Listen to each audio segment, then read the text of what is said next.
आप सभी को जय श्री श्याम।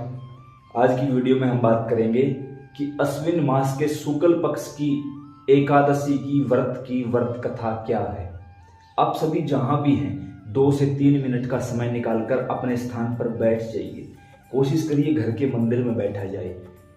जिस भी देवी देवता की पूजा करते हो उनके नाम का दीपक जला लो, दीप प्रज्वलित कर लो। और अब यहाँ पर हम संकल्प करेंगे। कुछ प्रेमी बोलते हैं हर वीडियो में संकल्प करके दिखाते हो, तो कुछ नए भी प्रेमी जुड़े होते हैं, उन्हें पता चल जाएगा, क्योंकि बगैर संकल्प के कभी कार्य पूरा नहीं होता। अपने राइट हैंड में जल लीजिए थोड़ा सा, और जो भी देवी देवता सामने बैठे हैं उनसे प्रार्थना करिए। हे बाबा श्याम, मेरा नाम ये है, मेरे पिता का नाम ये है। मैरिड महिलाएं पति का नाम बोलेंगी। इस समय हम आपकी पावन पवित्र अश्विन मास के शुक्ल पक्ष की पापांकुशा एकादशी की व्रत कथा सुनने जा रहे हैं।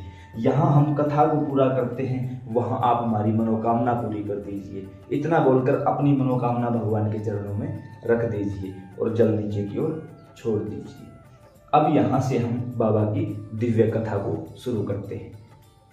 एक समय श्री युधिष्ठिर महाराज के मन में ये जिज्ञासा उत्पन्न हुई कि सामने श्री नारायण बैठे हैं, तो क्यों ना उनसे कुछ वार्तालाप कर लिया जाए। तब उन्होंने भगवान श्री कृष्ण से पूछा कि ठाकुर जी ये बताइए कि अश्विन मास के शुक्ल पक्ष की एकादशी का क्या नाम है, क्या महात्म्य है, क्या फल मिलता है। तब श्री नारायण भगवान के श्री मुख से जो वाणी उच्चारण हुई वही हम आपको अपने टूटे फूटे शब्दों में कहने की कोशिश करेंगे। श्री नारायण भगवान ने कहा कि हे महाराज युधिष्ठिर, अश्विन मास के शुक्ल पक्ष की एकादशी को पापांकुशा एकादशी कहा जाता है, अर्थात पापों पर अंकुश लगाने वाली एकादशी, समस्त पापों को एक ही रात में हर लेने वाली एकादशी। इसका जो व्रत करता है वो समस्त पापों से मुक्त होकर श्री विष्णु भगवान के वैकुंठ धाम को प्रस्थान कर जाता है।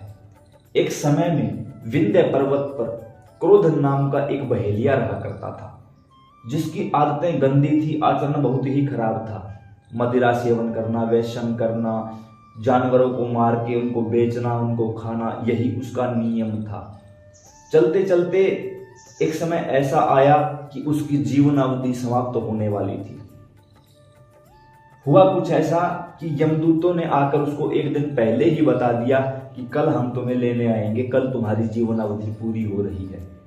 और यहाँ संतों ने भी बताया है, भय भी न होई न प्रीत, भय के बगैर भगवान में कभी प्रीति नहीं होती।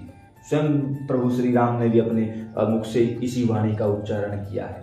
अब वो भयभीत हो गया कि कल तो मेरे जीवन का अंत हो जाएगा, और फिर उसे याद आने लगा कि मैंने तो अपने जीवन में एक भी अच्छा काम नहीं किया है, अब मैं क्या करूं, कहां जाऊं। ऐसे सोचते सोचते चलता जा रहा था। रास्ते में उन्हें श्री अंगिरा ऋषि जी का आश्रम दिखाई दिया। आज से पहले वो कभी नहीं गए संतों के पास, आज पहली बार गए, जाके प्रणाम किया, रो पड़े। अब संत तो ठहरे संत, संत को तो किसी में दोष दिखाई ही नहीं देता। संत ने पूछा कि क्या हुआ। उन्होंने कहा कि भगवान ऐसे ऐसे बात है, आज से पहले मैंने कोई अच्छा काम नहीं किया और अब कल मेरी मृत्यु है, यमदूतों ने खुद मुझे बताया है, अब मैं क्या करूं।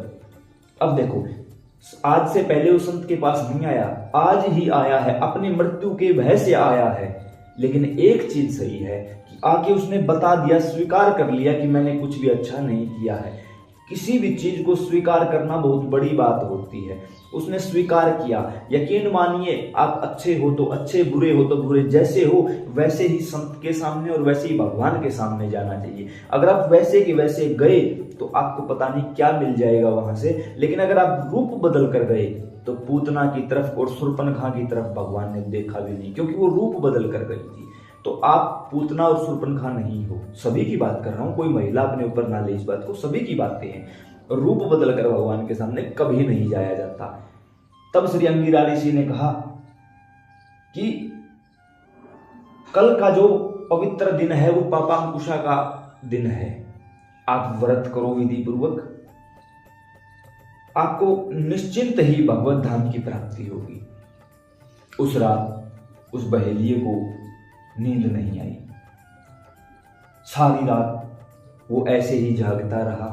उसने व्रत किया और विधि पूर्वक श्री अंगिरा ऋषि जी को साक्षी मानकर व्रत का पालन किया।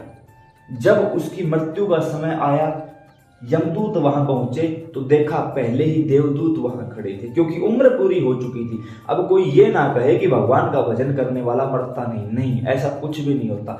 विधाता के द्वारा लिखी गई उम्र पूरी होने पर हम सबको जाना ही पड़ेगा। लेकिन देखा कि वहां पहले से ही देवदूत खड़े हैं। उन्होंने यमदूतों से कहा कि अब ये जीव मुक्त हो चुका है पापा अंकुशा एकादशी के व्रत के प्रभाव से। अब यह यमपुरी का नहीं, यह वैकुंठ धाम का अधिकारी है। और देवदूत अपने साथ उसे बैठाकर प्रभु के धाम की ओर ले गए और वो चलता चलता श्री अंगिरा ऋषि जी का धन्यवाद करता रहा। तो यह थी पापा अंकुशा के व्रत की पवित्र व्रत कथा। इससे हमें सीखने को दो चीजें मिलती हैं। एक कि आज अभी इसी समय से ही गलत काम बंद करके प्रभु की शरण ग्रहण कर ली जाए।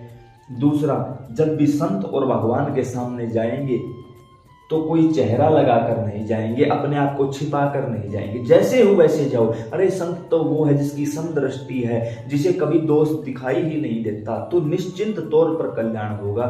डरने घबराने की आवश्यकता नहीं है। अब इस वीडियो को अन्य प्रेमियों के साथ भी साझा करिए ताकि उन्हें भी इस कथा का महात्म्य पता चल सके। जय श्री सीताराम।